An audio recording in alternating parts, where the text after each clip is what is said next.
Welcome to this episode of the Montpelier Happy Hour here on WVEW 107.7 LP Brattleboro, your community radio station. I'm your host, Olga Peters, and today we have a great show with regular contributor Emily Kornheiser, who is one of 3 representatives to the town of Brattleboro. Hey, Emily. Hi, Olga. And we also have with us Falko Schilling, who is the advocacy director with the ACLU Vermont. And for those who don't know what ACLU stands for, it is the American Civil Liberties Union. And Falko, thank you for joining us today. Yeah, thank you so much for having me on. And as a native of Windham County, it's good to be talking to folks from down there. I grew up down in Saxons River. Yeah, fun fact. But speaking to you live from Main Street, Montpelier today. So nice to have a neighbor in the house. Yeah. Well, thank you for joining us. Falko, I want to start with a theme that Emily and I have been basically circling around since COVID-19 started in March, which is, you know, with this pandemic, it highlighted so many cracks in our system. And even though it feels new, it's not new. So many of the issues we're facing now are just bigger because of COVID, but they're not new. And so with the ACLU Vermont's work in the state, I'm curious from your perspective, what issues have you been dealing with that might feel bigger now, but actually aren't new? So one of the major issues that we've had to deal with since the outbreak of COVID, and one of the things we've been focusing on is no different from what we were focusing on before the outbreak, which is our mass incarceration within the state and our Department of Corrections. And as anyone who's been following the news knows, that presents a huge problem when you're having people held in close quarters without the ability to quarantine, without the ability to social distance. And so at the very beginning of this pandemic, that was a clear need, was to address that system. It's something we've been talking about for years and years and years, is that we are incarcerating too many people. At this point, we're incarcerating people out of state in Mississippi because we don't have enough capacity in state. And that, I think for us, that was one of the first things we were really focused on. And as a result of the changes that were necessitated by COVID, we've actually seen policy in that area accelerate and seen some pretty impressive changes. You know, the ACLU of Vermont is part of the nationwide Smart Justice campaign, which is calling for a 50% reduction in our prison population to directly combat the racial disparities that exist within our criminal legal system. And for what that means here in Vermont is at our peak in 2008, we incarcerated 2,200 people. And so our goal is to reduce that down to 1,100 people, so 50% of where we were at the peak. If you look at the numbers right now, Vermont is only incarcerating around 1,350 people, meaning we've made a 38% reduction in our prison population since the beginning of, since the height of 2008. But almost, I think, close to 300 people were let out or not held in prison since the start of the pandemic. And that's without any new laws. That's using discretion. Yeah, sorry. I found that so fascinating and wonderful. Absolutely wonderful. I shouldn't, just use the word fascinating. Wonderful. Because my understanding was that before the pandemic, a lot of the story or a lot of the explanation for why we had so many people incarcerated was that there was nowhere for them to go if they were released, as if this was an unsolvable problem. And so we had to solve the entire housing system before we could possibly, which means solving the whole zoning system and the whole revenue problem, before we could possibly even begin to think about the correction system. But what we've seen is that, like, when there is a will, rapid change is possible, and those folks are housed. Yeah, and I think, and to the point of the cracks that the pandemic exposed, while it showed us this incredible opportunity to think about how our correction system worked, I do think there are many cracks that we're seeing in terms of the systems that exist to support people when they re-enter their communities. So housing is still a concern. We heard from folks, though it's great that they were, able to be released, and they were being put out there with nothing more than their shower shoes. And that's a huge concern as well. We can't just, it's not just saying let's have less people incarcerated, it's making sure that people have the supports they need. Housing is huge. And that is, in terms of the work that's been happening around the Department of Corrections, that is a major focus, looking at models that work, that are supportive. because right now I think there's something like 150 people inside the Department of Corrections now because we can't find housing. But as you're saying, that's not the whole story. A lot of the story was people either being returned from community supervision for things that are technical violations, things that are not new crimes. Vermont returns people. Yeah, sorry about technical violations thing, because I don't, I think a lot of Vermonters understand that people are released and then returned to prison, but I don't think the nature of how that happens is really as clear to people as it could be. That's a good point, Emily. Thank you. Thank you for bringing me back. So when someone is, say, for instance, released from the incarcerative setting into the community, usually at this point in time, almost everyone is put on a system that is called furlough in Vermont. And it's not the furlough you would think about, from like the Willie Horton ads, or, where someone gets 2 days off to go to a funeral or something like that. This is a status that says, we're going to allow you to live in the community. We technically still count you as someone who's incarcerated. The prison walls have been expanded into the community. And people get conditions that they're released under. So it might mean that you have to be drug and alcohol free. It might mean you can't associate with certain people. It might mean you have to have housing. There's a number of different conditions that are imposed based on, someone's individual history and their needs. And what a technical violation is, it's when someone breaks one of those conditions of release. So it could be something like, someone went out and had a beer, came back to a sober housing unit, and that's not unacceptable.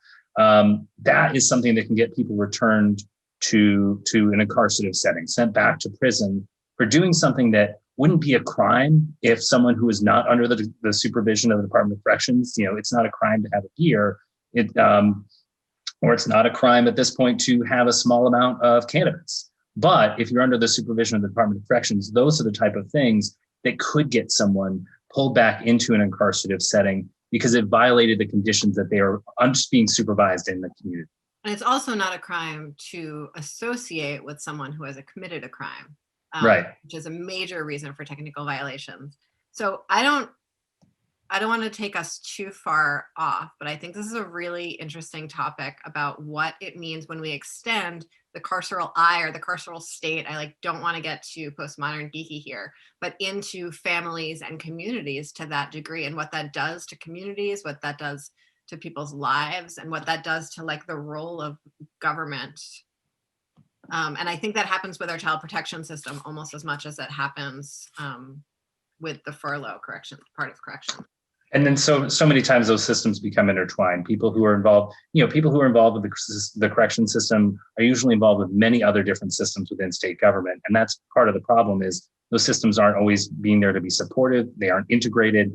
And then you do have that extension of the prison walls in a way that it can be extremely disruptive. It's often not the right thing to help someone actually rehabilitate and become a member of their community again, when any false step can send you back to prison, which then can mean you lose your housing, you lose your job, can lose your kids. So many different things result from, I've heard them referred to as small dips, but sending anyone to prison for any amount of time can be so disruptive.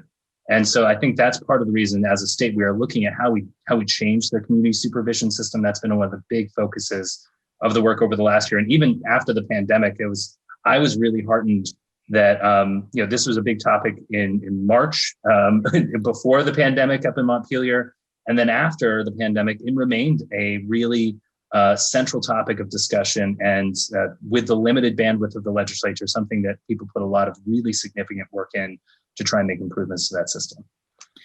I'm, going back to the furlough system, I think what has always caught my attention is, there's this concept, whether it's a good concept or a bad concept, but there's this concept that I think a lot of people operate on, that if you go to prison, you're supposed to, do your time. And then when you've done your time, you're rehabilitated and you go back to the community, and it's supposed to be like a clean slate.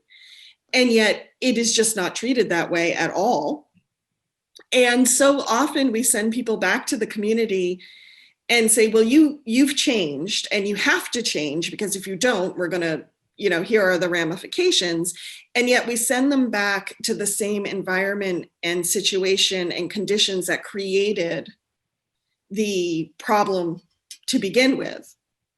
and then say, well, but why aren't you changed? Well, and there's also the other side of that where, people are going back to their families and communities, which might be where a behavior or a crime happened in the first place. That's what I It mean. doesn't Yeah. mean it's not the best possible place for them to be in to return to their, True. return to life. And often that return to home is then criminalized because of whoever else might be in that home or whatever other behaviors might happen in that home, regardless of the actual behavior of the person who is reintegrating. Yeah, Thank and you. going back, Yes. going back to just the point that you made earlier in terms of exposing some of these cracks, we also know that the systems of support for folks who are reentering their communities, they're not the same across the entire state. There are some pretty glaring geographic disparities in what's available from one place to another. So sometimes your ability to successfully reintegrate into the community can often be dependent on what resources are available to you in your specific community. If you can't get transportation to be able to make it to all your scheduled appointments, then that's something that can end up leading you to, to end up being reincarcerated. And one thing, someone that I worked with for years was formerly incarcerated. And she used to tell me she'd do an exercise where she'd sit down with folks who are, highly professional and say, okay, here's all the things that I needed to do when I came out of prison. I needed to be at this appointment at this time, this appointment at this time. I need to find a job that's going to let me take off 2 hours in the middle of the day to go and see all these different people. I need to see my therapist. I need to see my job counselor, and I'd see my probation officer. And sometimes the restrictions and the structures that we put on top of people as they're trying to, come back from one of the lowest moments in their lives and rebuild that life, the amount of barriers we put in front of those people sometimes can just prove insurmountable. And that's another thing we need to make sure we're thinking about, is providing those resources to actually make it possible. So things like housing and transportation, often two of the most important things from the get-go. And this is why, in many ways, when we look at trying to reform our system and corrections, we need to do so much more upstream in the first place, in terms of building a society that actually meets people's needs and supports people. So, because often what we see is when people end up in a corrections system, I often see that as a failure of our system as a whole. There's usually things that are missing in the first place, supports that should have been there. And also when you look at the amount of people who are in our correction system who've experienced trauma in their lives, serious and significant trauma, we don't have enough supports and systems in place to help people deal with that, especially folks who are experiencing that trauma at a really young age. So that's another thing we need to be thinking about, is, all the way down to how do we support, the youth of this state and support young families. So if I remember correctly, the ACLU Vermont has been working on what it is broadly calling smart justice. So what are some of the components of that smart justice initiative that, one, you're working on, two, that maybe have come to fruition? Yeah, so the Smart Justice Campaign has a lot of components. And as I was saying earlier, over this last year, we've been focusing quite a bit on the community supervision portion of how our system works, because after data-driven analysis, we found out that Vermont reincarcerates people on community supervision at the highest rate of any state in the country. So that was a glaring place to start, to say, okay, we know this is something we can try and address. One thing we're going to be trying to talk quite a bit about in the legislature this year is about data, is how we can make more data-driven decisions, because within our system, within our whole criminal legal system, there's so many glaring blind spots where we can see maybe what happened before and what happens after, but you have that black box where it's hard to tell what's driving this. Like, we know that Black people in Vermont are incarcerated about 9 times, at a rate about 9 times that of white Vermonters, but we don't see all the points along the system that helps create that. It makes it's hard to figure out exactly what policy levers to pull to try and help address those things. We have some data on without data, we just assume that it's implicit bias at the point of arrest or implicit bias in the court. But there's really interesting parts of that when more data becomes revealed around our policies around parole and our policies around release and what is considered home and what we do with out-of-state people versus in-state, how we even perceive out-of-state versus in-state. It's fascinating. And the data shortages in Vermont are Vast.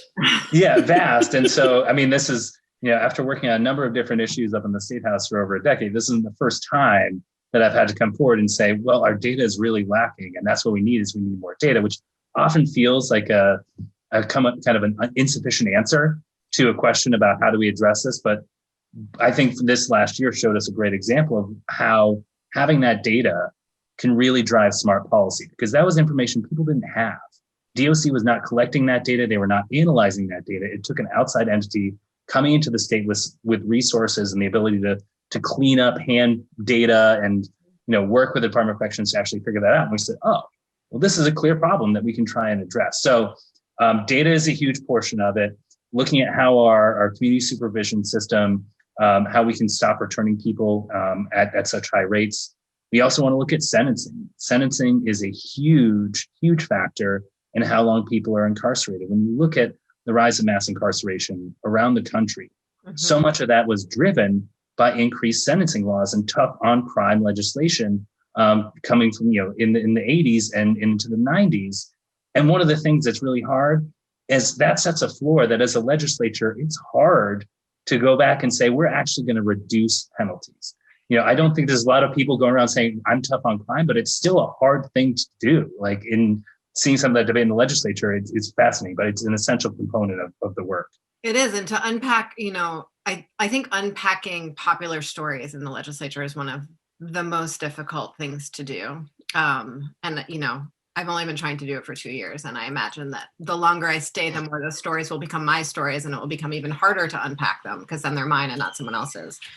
But understanding evidence-based decision-making around recidivism and the ages that people tend to reoffend, how long an effective if you have an assumption that the point of sentencing is sort of prevention of future crimes, there's so much evidence that pretty much after 2 years, there's no point in keeping someone incarcerated anymore, unless you're talking about the 1 in the million, Silence of the Lambs kind of situation.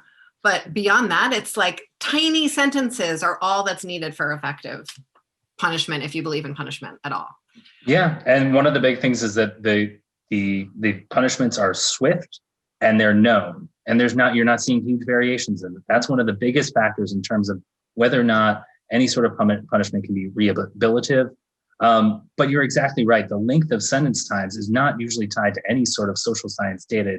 It's tied to, I think, largely this desire to punish people, and what is the necessary punitive sentence we can impose. When if we're looking at things through the lens of public safety, that's not always necessary, and also can be detrimental.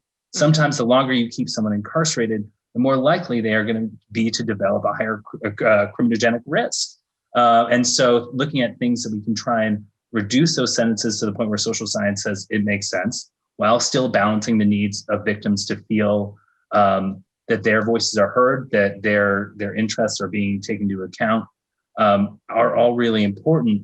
But we've gotten so far out of whack and so skewed beyond where we used to be years ago. And that's one of the biggest drivers. So that was one disappointment I had in this last legislative session. There was a really strong piece of legislation around felony sentences for property crimes that made its way through the House and then made its way to the Senate, but just didn't make it all the way through because of the limited time to COVID. But Vermont has one of the lowest felony thresholds in all of New England, where if you commit a property crime, that the value is $900 or more, that's considered a felony, which can be hugely detrimental.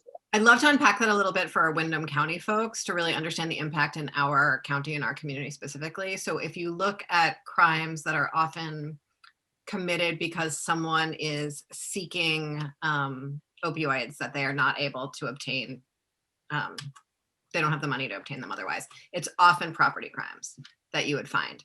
And so if someone is doing that and they receive a felony conviction because of that, the impact on the larger system in terms of the cost to all of us, their opportunities to seek treatment, is so far exacerbated when if it wasn't a felony, sort of the path to treatment and the path to community is much shorter and easier. And if you talk to our prosecutor down here, she will say that if, property crimes were pretty much sort of taken off the table, she would have very, very little to do. And she's happy to have that happen. So a question for both Emily and Falko here. We have this story in Vermont that we are so progressive and open-hearted and community-minded, which is definitely true in one sense. But as you're describing some of the issues with our criminal system, it seems like it's a little Salem witch trials, burn the witch, punitive, puritanical here.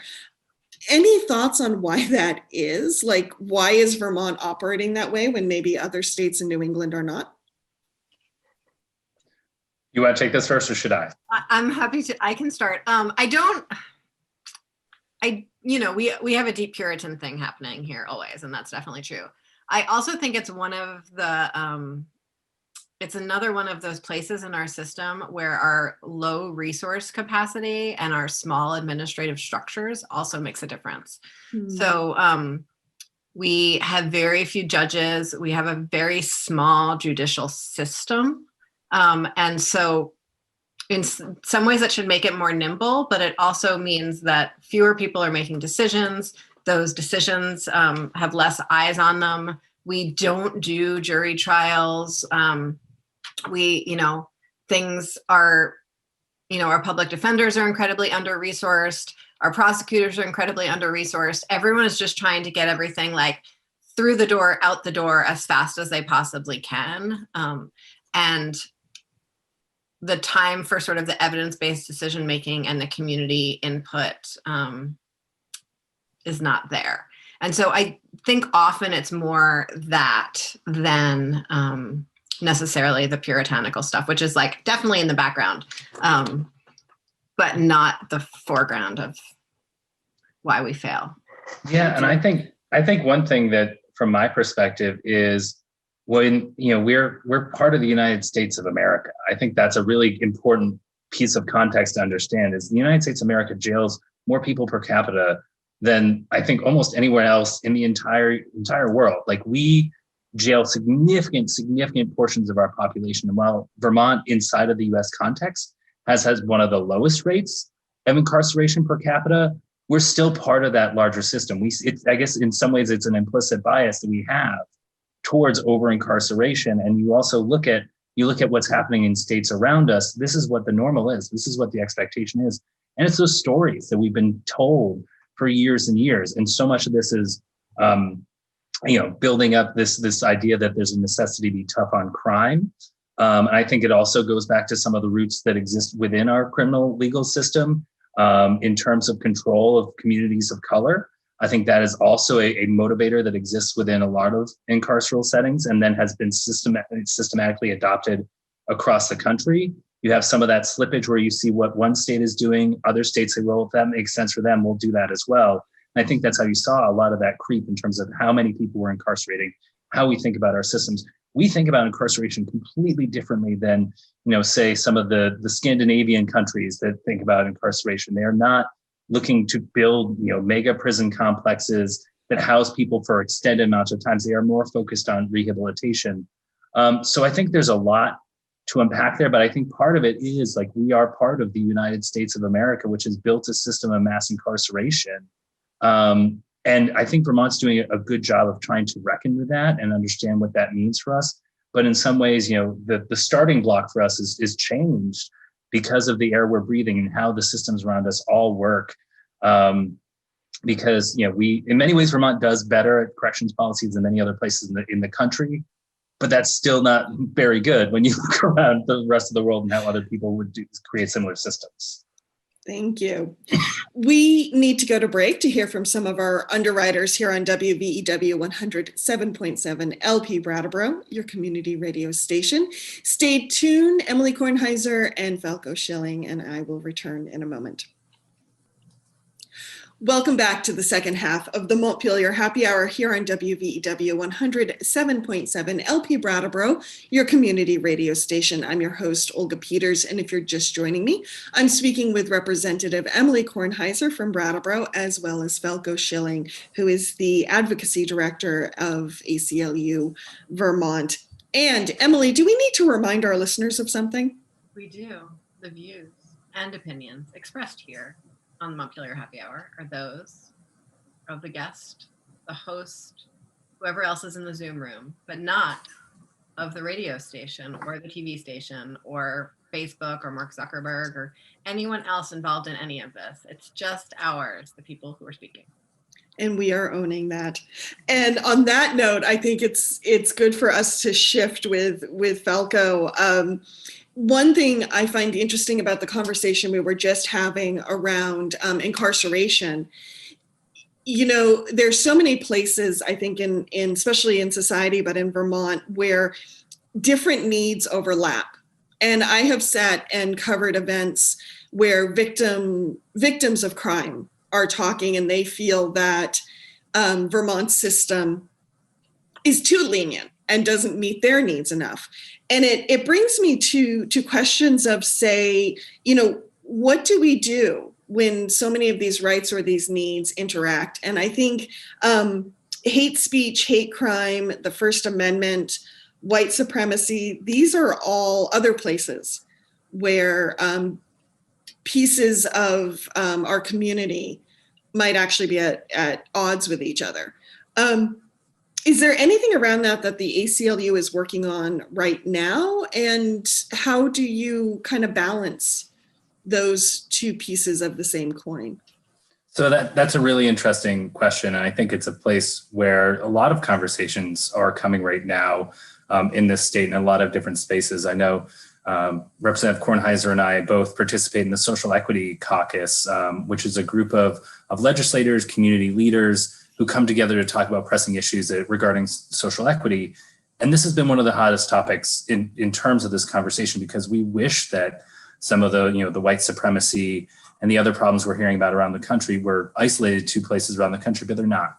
The problems exist. Racism exists here in Vermont. White supremacy exists here in Vermont. And we need to be able to deal with those problems. What becomes somewhat difficult in terms of how we address them is thinking about, is this a place that legislation is the correct answer? And so the ACLU of Vermont, one of our core values is we defend and protect the Constitution of the United States.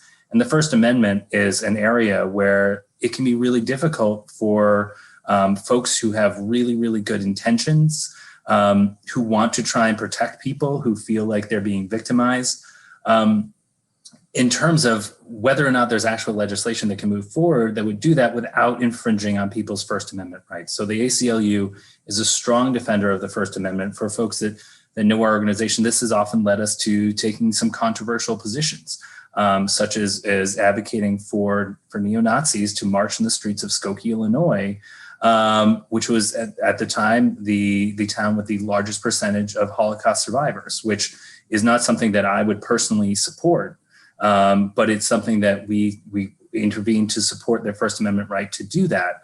And it's something that it's a hard tension to try and deal with. So when we look at First Amendment issues, we look at issues related to hate speech and hate crimes. That's one of the things we have to be very careful about, is how is the government regulating the speech of others, and to what extent?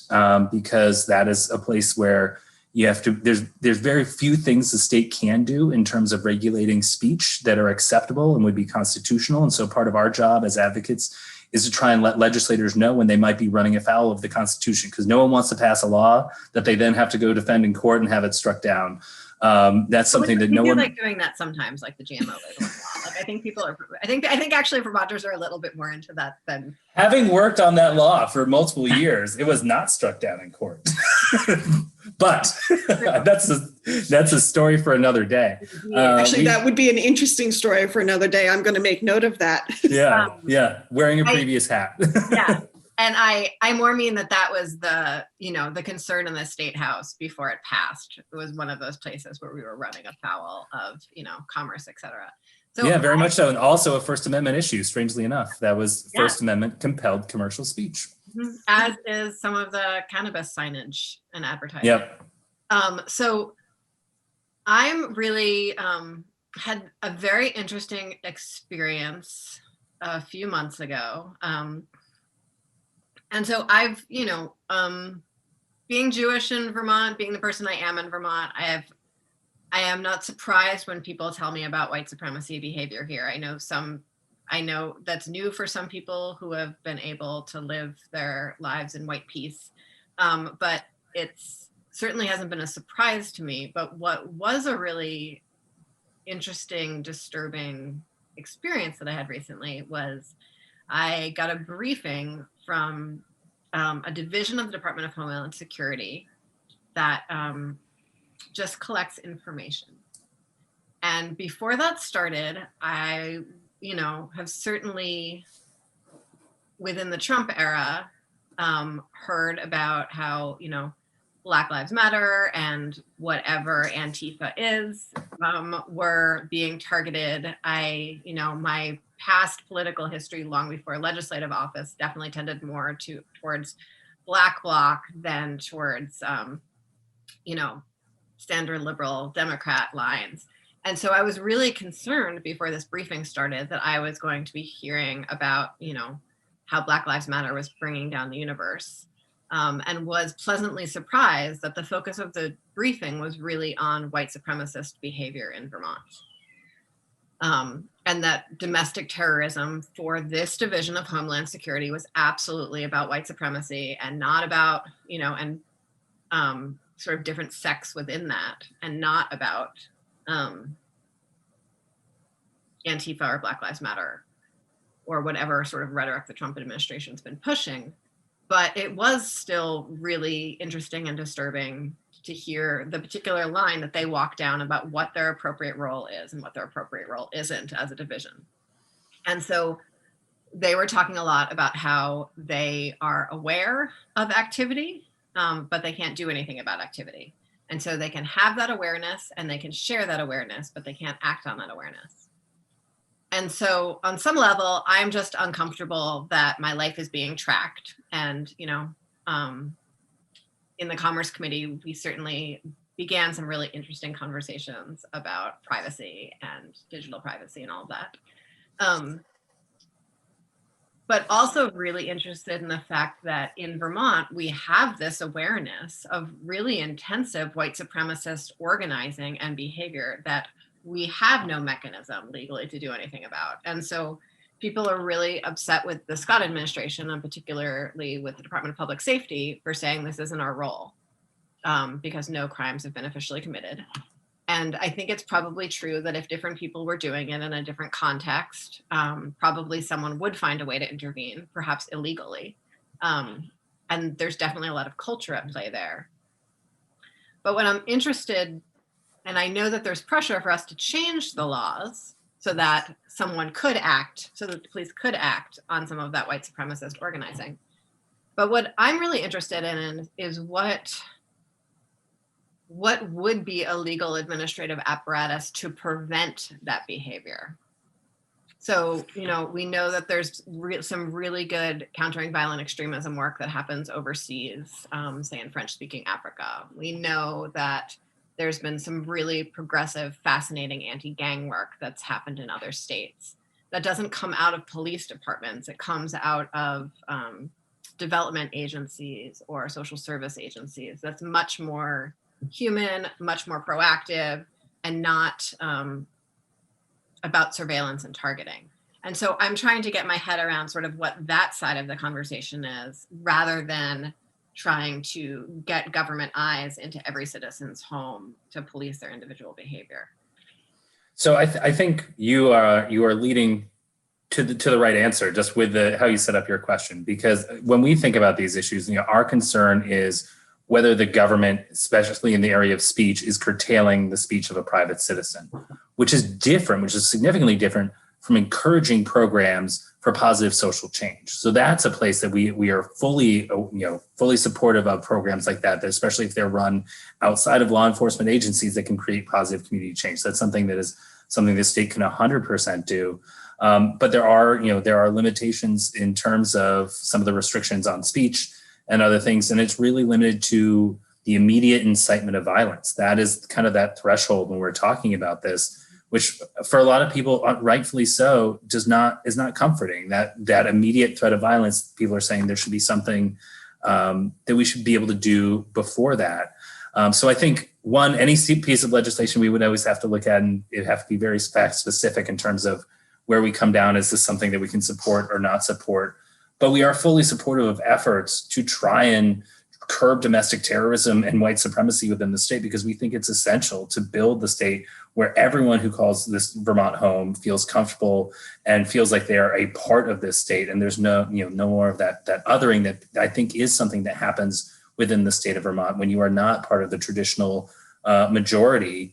And I think we are seeing a lot of backlash from that, because there's a lot of people speaking up and saying, Vermont does not just look one way. We can't just look one way.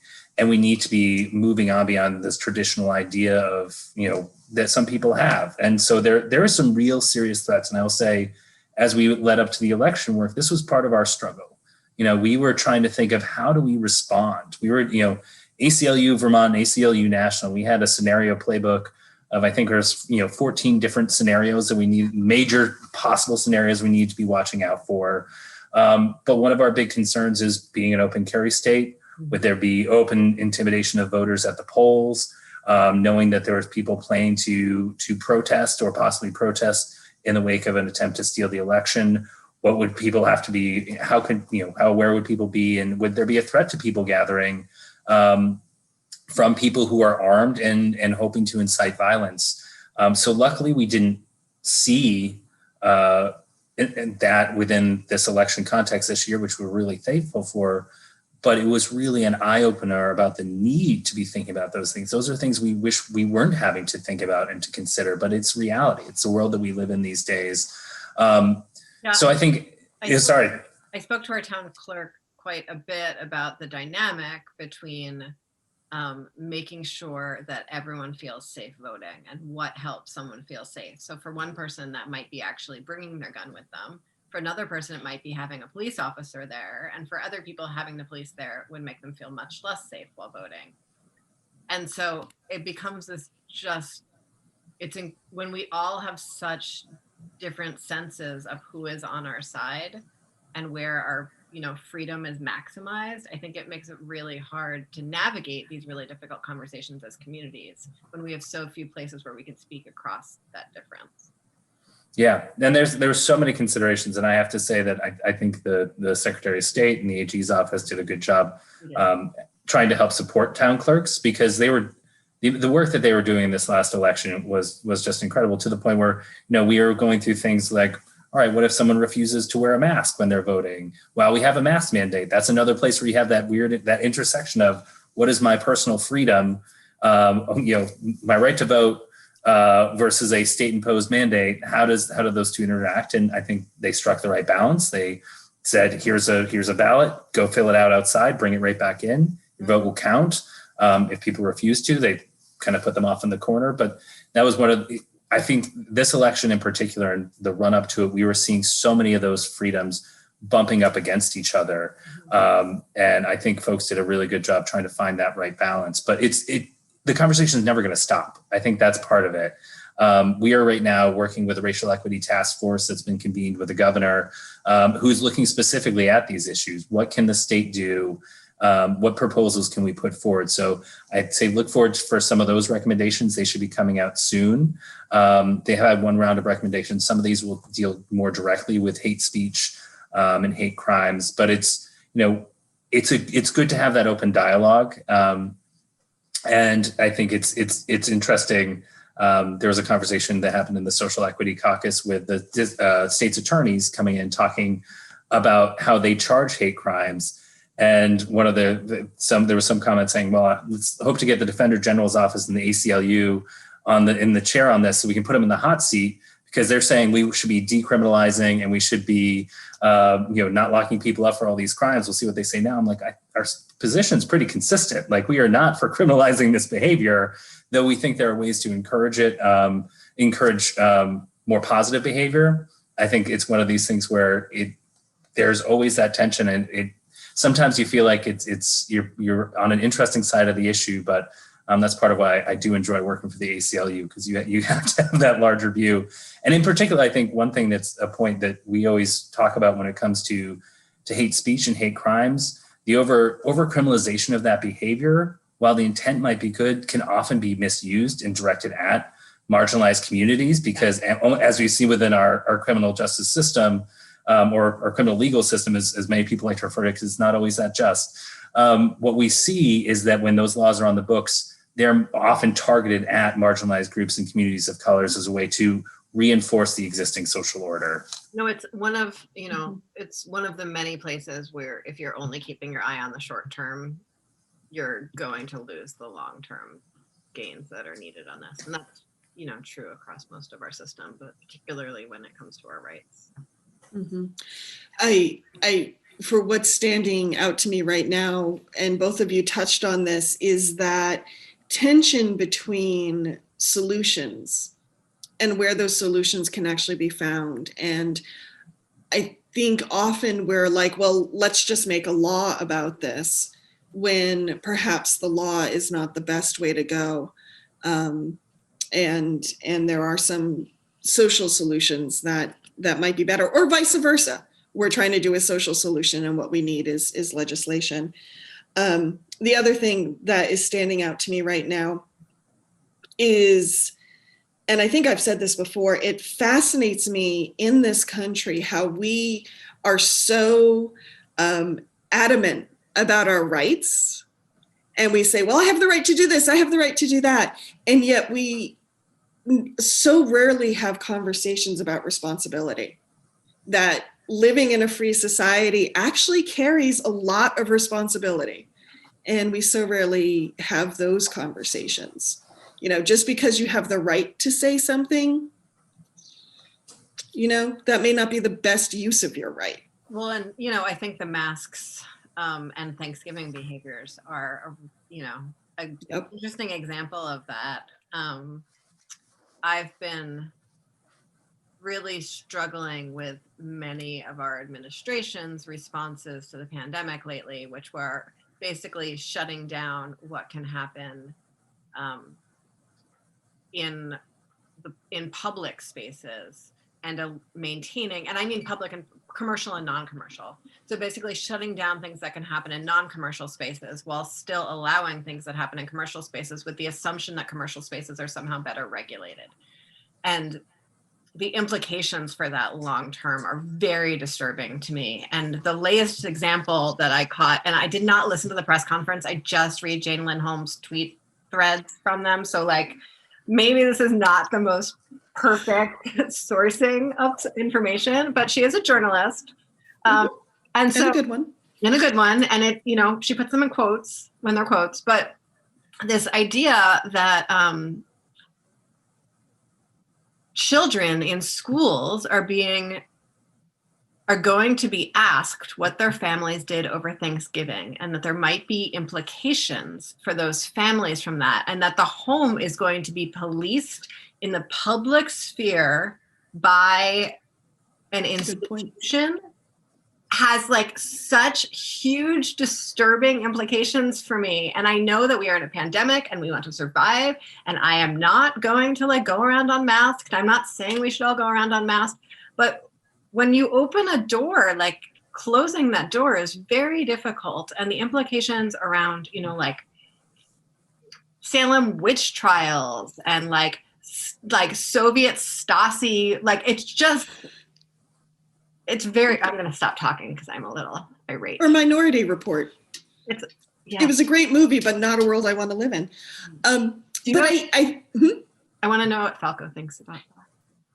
I think there's a lot of places where those things interact. And I'd say when the original masking mandate came out, that was something that was a big discussion in the ACLU, not just here in Vermont, but around the country, is what does that mean? And it's the pandemic has made us question, where are we drawing those lines? And as a civil liberties organization, we have to be very thoughtful about that, both in terms of public health, but also trying to protect those long-term civil liberties. So, things like the masking mandates, that took us some internal discussion. We are supportive of them, but there's also things that we say like they should be, because masking can also be detrimental in terms of how those mandates are implemented, especially for communities of color, where you will see them disproportionately enforced against people of color who are not wearing masks. Or you also see people of color who are then stopped or questioned because they are wearing a mask, even though there's a mandate. And so one of the things we had to take into account is, how are these laws going to be enforced? What are the impacts on communities that might not be those honestly were not the first things I thought of when I was hearing about masking mandates. I was thinking about public health, but then it was one of those things we had to step back and say, how are other people going to experience this? And, there are concerns. We get a lot of folks writing to us and telling us about what we should be doing on many, many topics all the time, because I found that the ACLU is kind of like a Rorschach where everyone else sees something differently and like what our mission is, what we should be doing. And we have gotten some stuff around the pandemic and masks and other things like that. But I do think it's especially hard to balance that with the needs for public health guidance. And, I think there are, especially if you're talking about the government surveillance state, there's a lot of places where there are some very concerning trends coming out of this pandemic, how people are using data, how people are being tracked, and also the use of private companies to do that and then influence government decision-making. Because right now, most of our data is not coming from some government big brother. It's coming from all those keystrokes we make and all those apps we log into, and all of that is then fed back into places where the government can then buy the data because they're having someone else collect it for you because you've given up. My son does a health check in a smartphone app every morning that gets sent to his school that they're using to track COVID at the school. And no one at the school ever sent me like I didn't have to sign off on it. I was never sent privacy policies. I have no idea if it's subject to, was it SOPA? I think that's what it's called. The school. Yes. Yeah. SOPA. And to be perfectly honest, I have not found the time to, read all those user agreements because no one ever does. No one ever does, right? And it's just, it's mind-boggling, the data that we are releasing between. Well, on a plus side, I will say in terms of that, Vermont did make a big first step this year in terms of stopping the use of some of that data. And you're speaking about Minority Report. In the policing reforms that came out at the end of this very extended session, Vermont became the first state in the nation to ban the use of law enforcement facial surveillance software. So this is something we're starting to see in police departments across the country, where they're using facial recognition technology to scan crowds for people or to scan footage and then make positive IDs. And this is really problematic because we know that it disproportionately misidentifies people of color, women, and especially people of indigenous descent. And so there's stories about people who are getting picked up and arrested for doing absolutely nothing just because a computer algorithm told them this is the person you're looking for. So it's something that I think Vermont made a really smart step as we're proliferating the amount of data that's being collected, the amount of places that the government can be more and more invasive without, through the private market, without their own actions, stopping law enforcement from using that type of, invasive and inaccurate technology. I just want to give a quick shout out to all the legislators here in Vermont who did take an important step on that. Thank you, Falko, for bringing that up. We are just about out of time. I mean, this show just flew by. I'm amazed. And I feel like we've only touched the top of the iceberg. So I'm hoping we can have you or someone from the ACLU back again in the future. Falko, if people want to find out more about the ACLU or if they have a question about their civil liberties, where do they go? Go to acluvt.org, or you can find us on Facebook as well as Instagram. You'll get to see our posts and updates. And when you're there, sign up for our email list and you get emails from folks like me, letting me know how you can get involved and then also how you can bug people like Emily when it comes to important issues in front of the legislature. Thank you. Falko Schilling, Advocacy Director for ACLU Vermont. And Emily, where can we find you? I really like it when people bug me. And the best way to find me is at emilykornheiser.org, where you can find a link to my Facebook, Instagram, Twitter, email, phone number, weekly community conversation coffee hour via Zoom at 10 a.m. every Saturday. Links for all of those things, as well as past episodes of the Happy Hour, are all there at emilykornheiser.org. And as always, you can find the Montpelier Happy Hour here on WVEW 107.7 LP Brattleboro, your community radio station, every Friday at 2 p.m. You can also find us on BCTV, Emily's YouTube channel, and our Vermontitude SoundCloud Facebook page. Have a great weekend, everyone. Before we go, Emily, do you have a toast so we can send everyone off in style?